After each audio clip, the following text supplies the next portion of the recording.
Can Ole Miss beat Georgia for the second year in a row?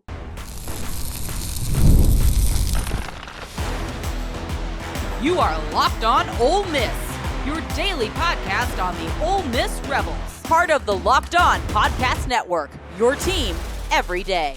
Welcome to the Locked On Ole Miss podcast. I'm your host, Steven Willis, a 10-year veteran member of the national media with Yahoo Sports and a former Ole Miss staff member. We're going to bring in Jake Crain from Crain and Company to talk about the game of the week in college football, and that is the Ole Miss Rebels versus the Georgia Bulldogs.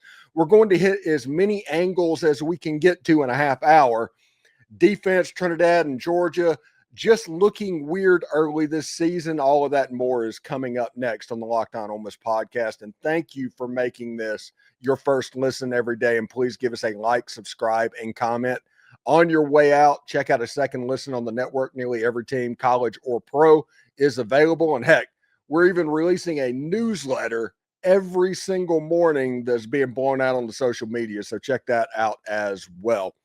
So, Jake, the question is going to be, honestly, can Ole Miss beat Georgia for the second time in a row? They can. They're going to have to catch some breaks. I know we're going to dive into it, but they have the ability to. It's just going to have to be a full complementary football effort. And obviously, Lane Kiffin's going to have to get his team up a little bit more for this one than he did last week. But Lane has a habit of getting them up for the big ones, that's for sure. Yeah, the Washington State game was kind of funny because Lane Kiffin admitted that they practiced for Georgia during the bye week. And I always take coach speak like U.S. military secrets. What you're hearing about, that's probably only about 20% of them. So if they've only they said they practiced 2 days on Washington or on Georgia in the Washington State bye week, they probably did 5 days. Yeah, no, without a doubt. Look, even with Lane Kiffin, you're going to get some of the truth, not the whole truth. I will say, though, with the track record that Lane's had after what happened last year, and I'm going to be honest with you, Steven, and some people think I'm crazy to say this, but I think last year's Ole Miss team, from a personnel standpoint, is better than the one this year, even though, obviously Ole Miss has put themselves in the position they're in right now. But with the track record of Lane Kiffin and not being able to win the games that he's supposed to win in order to take that next step, I understand how prep works. Whether you're playing a team that you're better than, that's a non-conference team, or you're playing a team that may be a triple option team that you prepare for maybe a couple days in the spring, a couple days in fall camp, and maybe a couple days during the bye week. I just, at the end of the day, it did kind of surprise me to hear that. I know how big of a game this Georgia game is, but if you're Ole Miss, after getting your guts ripped out last year by Kentucky, I know Kentucky's a conference opponent. It's a little bit different than Washington State. That did surprise me, but if you go back and watch that game, that is the most vanilla offensive play calling I've ever seen Lane have in a game, and it almost cost him. Like, you played with fire. You got away with it.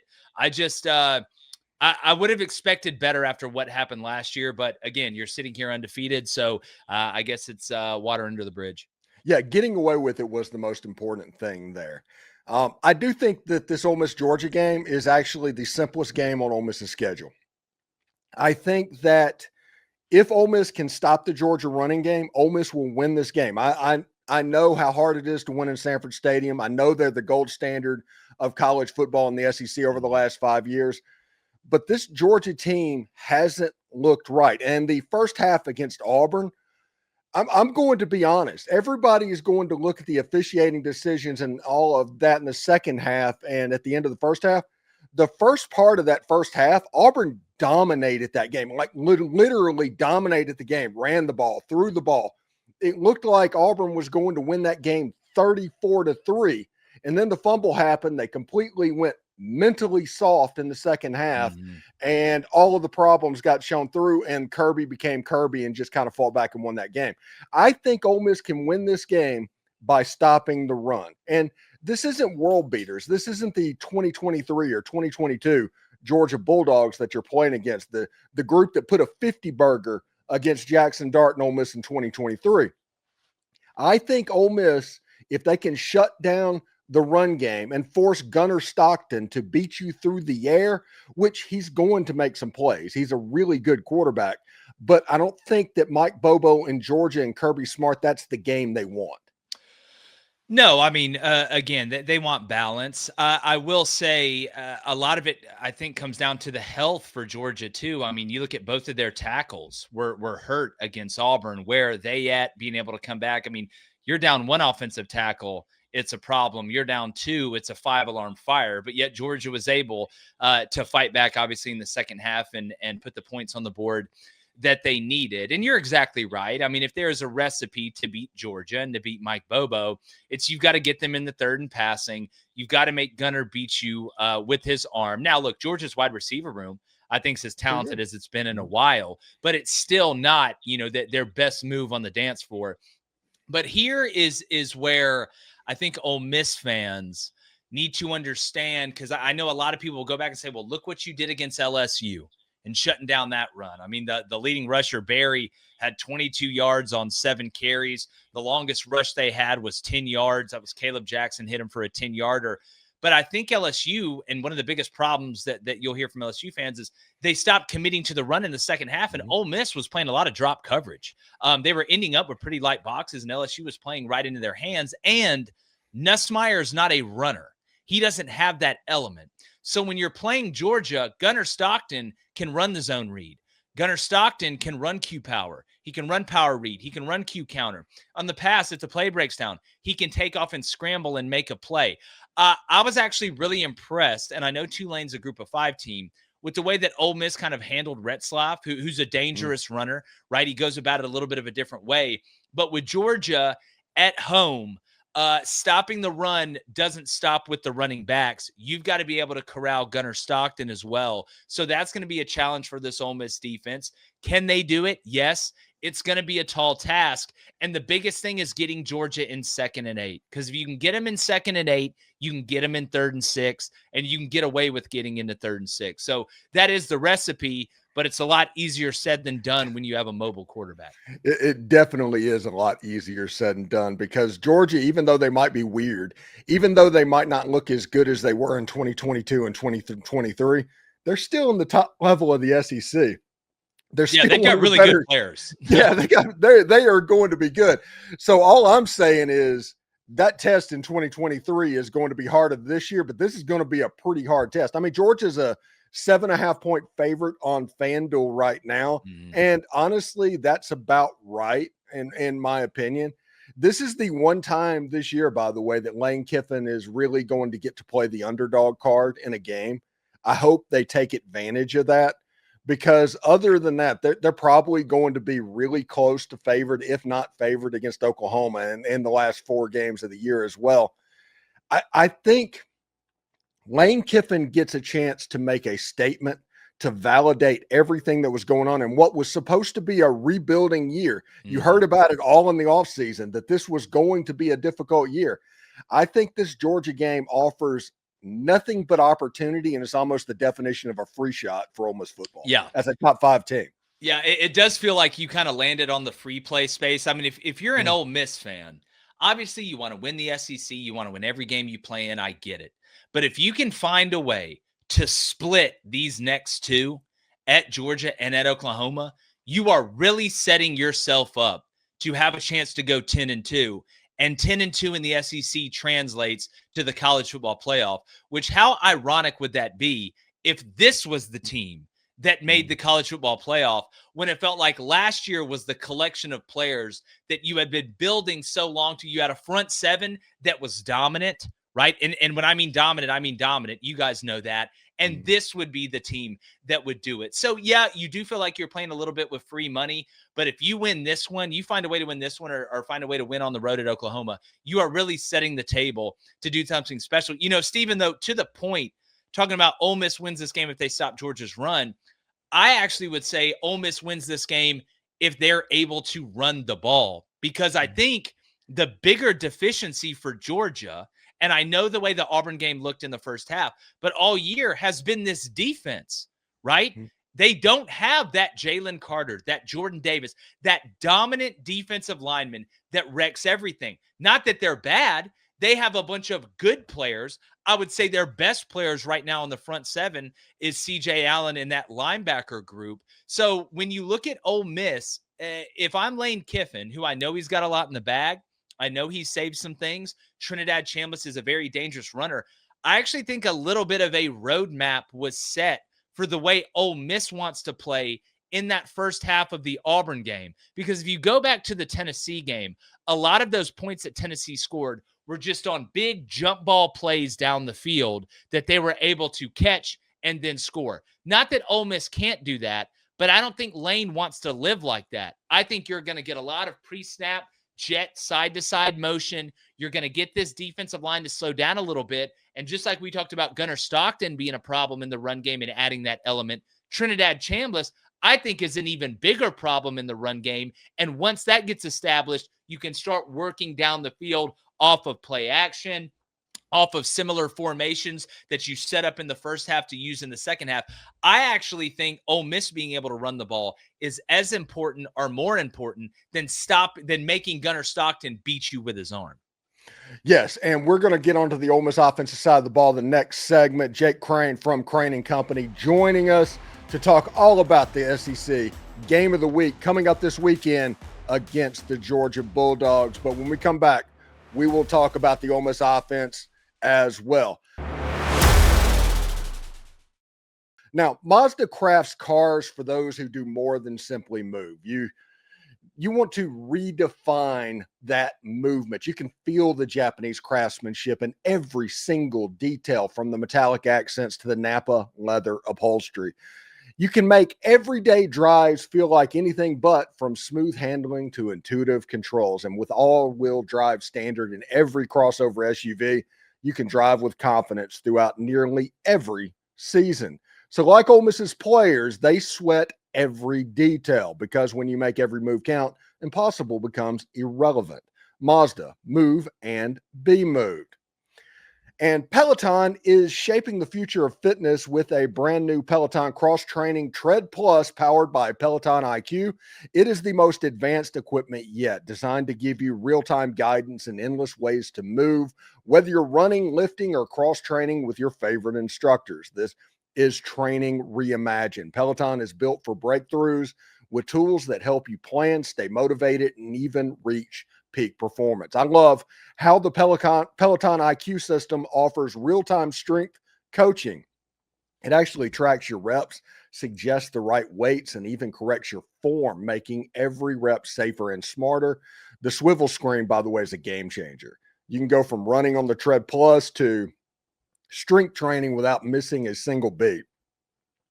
And personalized class recommendations keep you engaged. You get to workouts tailored to your vibe and energy level each week. So let yourself run, lift, flex, and push forward. Explore the new Peloton Cross-Training Tread Plus app today at onepeloton.com.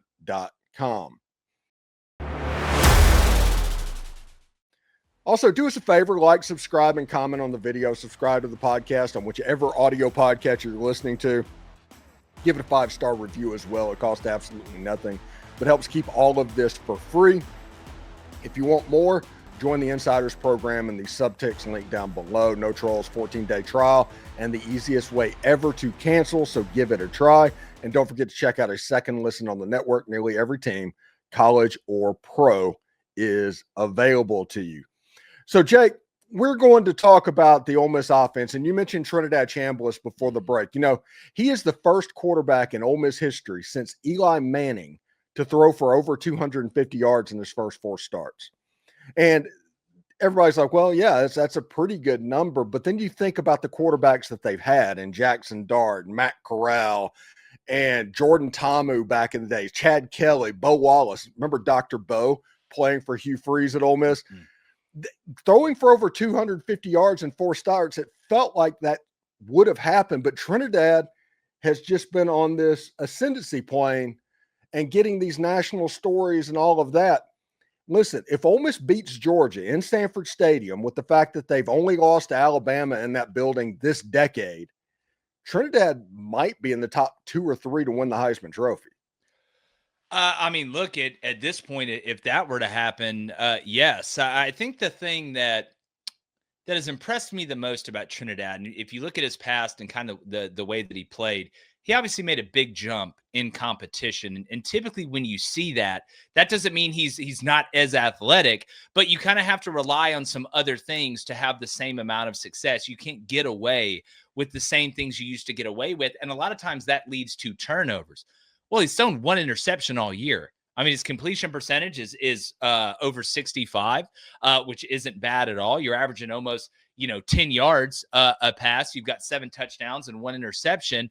And you weren't the guy really that had the whole offseason to be the guy. So I think it's not only a testament to him, but it's just Lane Kiffin's ability to not only schematically put a guy in a position, right? A lot of guys know scheme. They know what to call, but a lot of it is feel and how to handle the different mentalities of quarterbacks because they are different. And Austin is different than what Trinidad is. So Lane's just ability to be malleable and to mold these guys into what seems like a finished product very quickly when it's, a next man up mentality.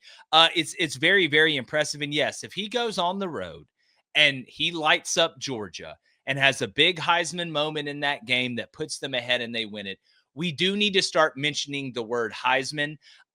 That's going to be really tough to do, but that's why you level up. That's why you come to a place like Ole Miss from where he was, so you can play in these games and play in these moments. And I'll say this, I know it wasn't sexy against Washington State, but Trinidad's got a lot of dog in them,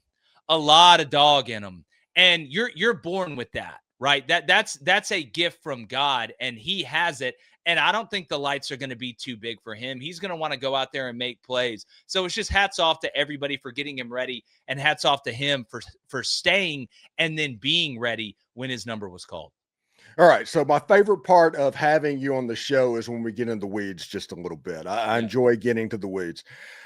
Last year when Lane Kiffin and Jackson Dart and everybody was able to beat Georgia, everybody's like, hey, the defense handled that. But schematically, offensively, Lane Kiffin found something in the Georgia linebackers that meant they could take advantage of those positions in the passing game. They used Caleb Lee running Texas routes and things like that out of the backfield to make some big plays. That big drive that Austin Simmons had against the Georgia Bulldogs, there was a lot of that going on. And I think with Daquan Wright, who I believe is the best player on Ole Miss's offensive team, Daquan Wright, him and Caden Lee and Winston Watkins and those guys in the pass game, if you can get around those tall trees on the defensive line, because Trinidad isn't the tallest player, I think you can make a little hay in the pass game, not to mention the jump balls on the outside. Ole Miss did that against LSU, just like Tennessee did that against Georgia. So that should be available and keep the cornerbacks from pressing up. I think the point in this game, in the passing game, is to keep Kirby. You know this. You have a background of following his time at Alabama, from that boa constrictor coming down to where the safety started at 12 yards. They end up at 8 yards. And there's just not any space for you to operate with. I think the goal is to avoid that. So you have to take your deep shots, but you earn the right to take advantage of their linebackers in the pass game if possible.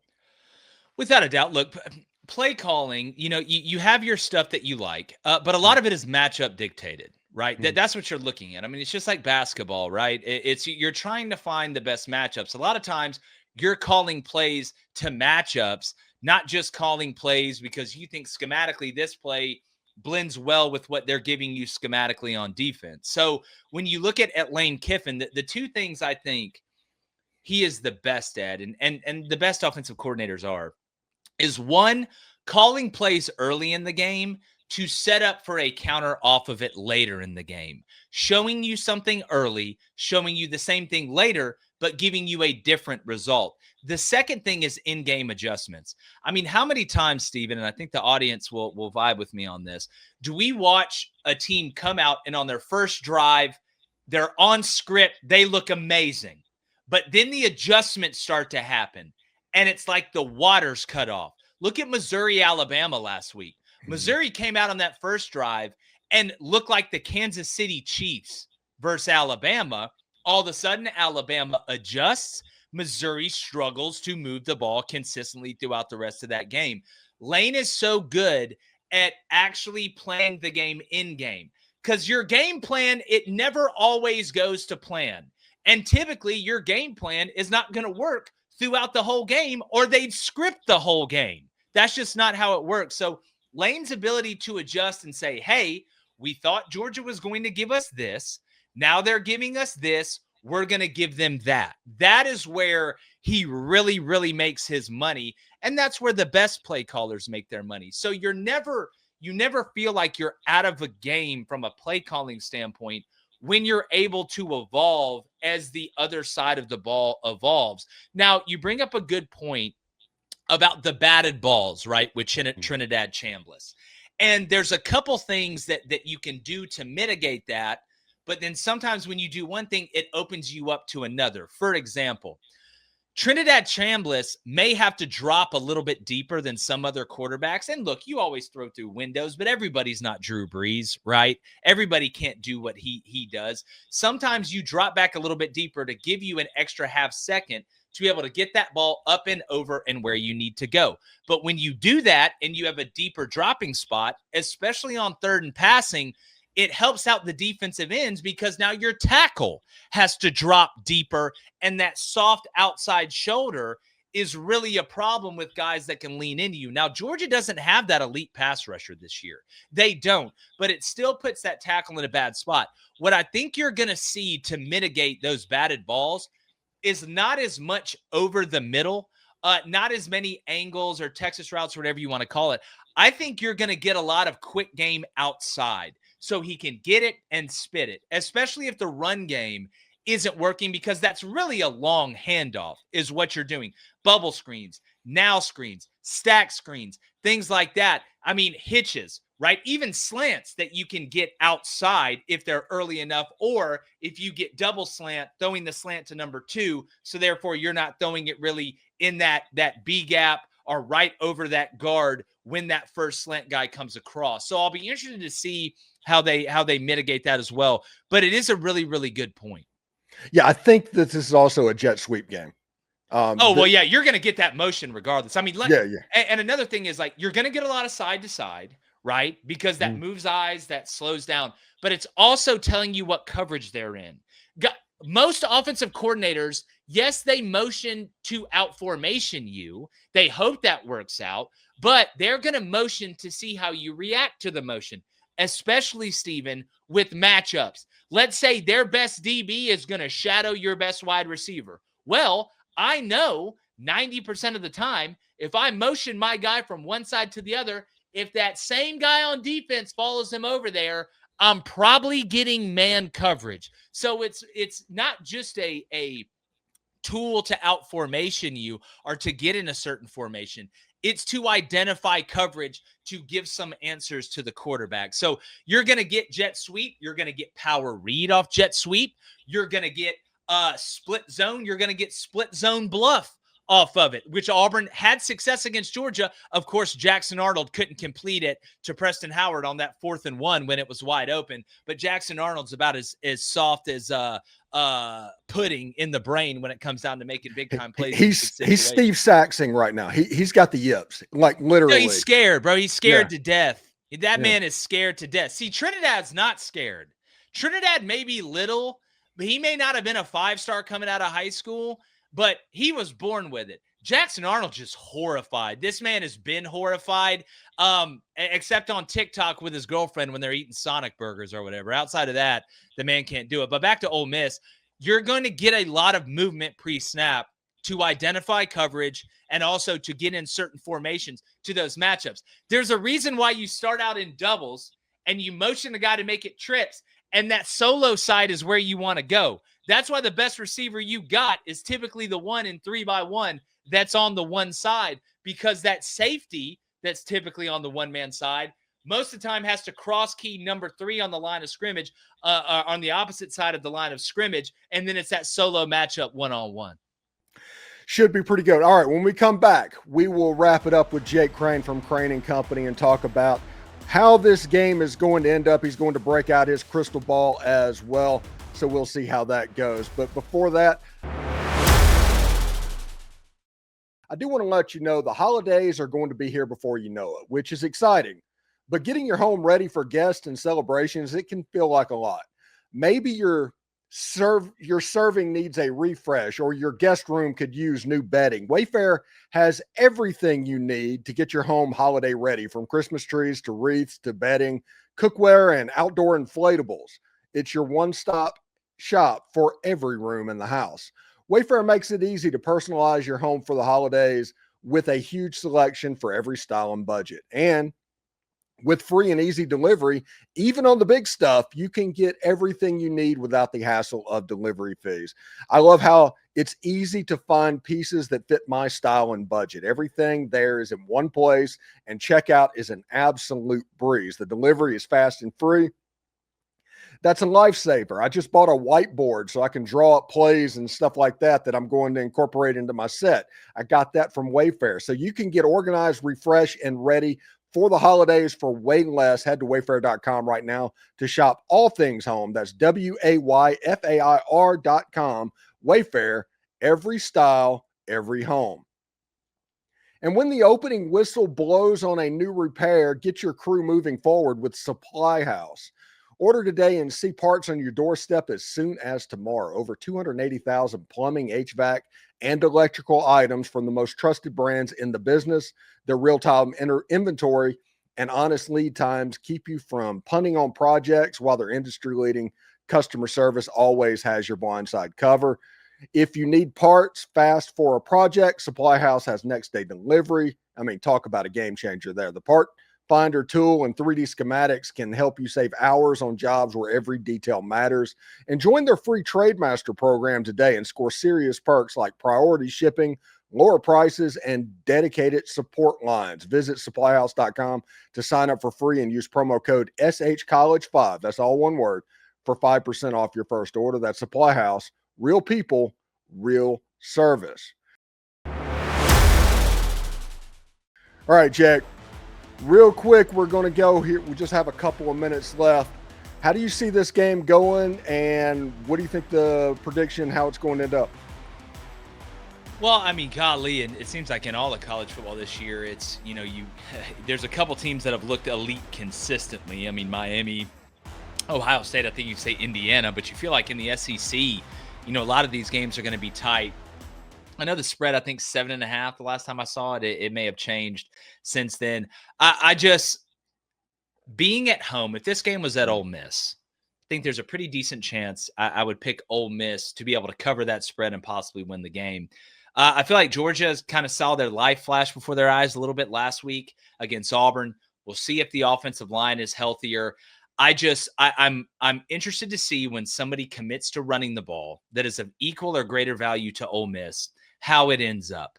And with that quarterback run threat, I just think Ole Miss is going to struggle to stop Georgia. And a lot of the run game, people don't realize, is it does control time of possession too, which limits the amount of possessions that you get on offense. Lane and them are going to hit some big plays. I wouldn't be surprised to see a trick play really early in this game from Ole Miss. Wouldn't be surprised to see Ole Miss come out and punch Georgia early. I just think in a 4-quarter game in Sanford Stadium, I like Georgia to win it, which again, we talked about early. It kind of feels like free money for Ole Miss, but I do like the Bulldogs. I think they get it done on the ground, and I do think Trinidad turns it over a couple times. I like the Bulldogs. I know that's not going to please the audience, but they don't pay me to say what I want to happen or just tell everybody what they want to hear. I got to say what I think is going to happen. It should be interesting, and this season, the way it goes, usually one SEC team loses at home every weekend. Mm-hmm. It was Missouri last weekend. It could, and maybe Auburn. It could be Georgia. Yeah. The unfortunate problem for Ole Miss is that Auburn has another home game this weekend. So if we're going by the math, I don't know. I don't know if it makes me feel better. Yeah, and by the way, that feels like free money on Missouri at this point, right? Yeah, there's a reason it started out 2.5 Auburn and flipped to Missouri minus 1.5 when the Sharps got a hold of it. But no, look, this is again. I mean, Ole Miss has been one of the best stories of the season. I think it's, to be honest with you, you can make an argument that up to this point, this may be the best coaching job of Lane Kiffin's college career. I really believe that. Yeah, and the important thing this game, win or lose, don't let Georgia beat you twice. If they beat you on 100%. Saturday, get ready to go handle Oklahoma, because you don't know what you're walking into with Oklahoma, but you know they have some talented players, and it's going to – they can beat anybody they play, whether they have John Mateer or not. Yeah. Well, the good news is their offensive line isn't great either. So no, it's you can't let it beat you twice. And look, Lane's got a great track record of getting up for the big ones. I expect nothing but a great effort from Ole Miss as we come down the stretch here, and they're still fighting for a playoff spot and a spot in the SEC championship game. All right, Jay Crain from Crain and Company. Check him out. They got previews on all the big games. They got their show. Really good production that they have going on over there, and they might be. Hey, in my opinion, they're the top college football podcast out there. Jake, thank you so much for stopping by, and we'll talk to you later, buddy. Steven, thanks. Keep killing it. Really love what y'all got going on over there. And Ole Miss fans, buckle up. It's going to be a fun back half. All right, take care, bud. All right, buddy. All right, thanks again for making the Locked On Ole Miss podcast your go-to source for Ole Miss sports. We pride ourselves on offering the most comprehensive perspectives, which is why we're the front door of Ole Miss. If you don't believe me, Google Ole Miss podcast and see how much of the show comes up. Don't forget to subscribe, like, and comment. It helps the show, and it's absolutely free. Your support means the world to us. It's another big moment on Locked On. College football fans, Locked On and Fire TV are presenting College Football Kickoff, your ultimate college football weekly preview. Drake Toll of Locked On Big 12 leads the conversation alongside two-time AP Coach of the Year Gary Patterson, former college star Jesse Holley, and Locked On's panel of local experts. A college football preview only Locked On can do. Catch College Football Kickoff every Thursday throughout the season only on Fire TV. Hotty toddy, everybody, and remember, analytics is just the old English word that means bad football. We'll talk to you later.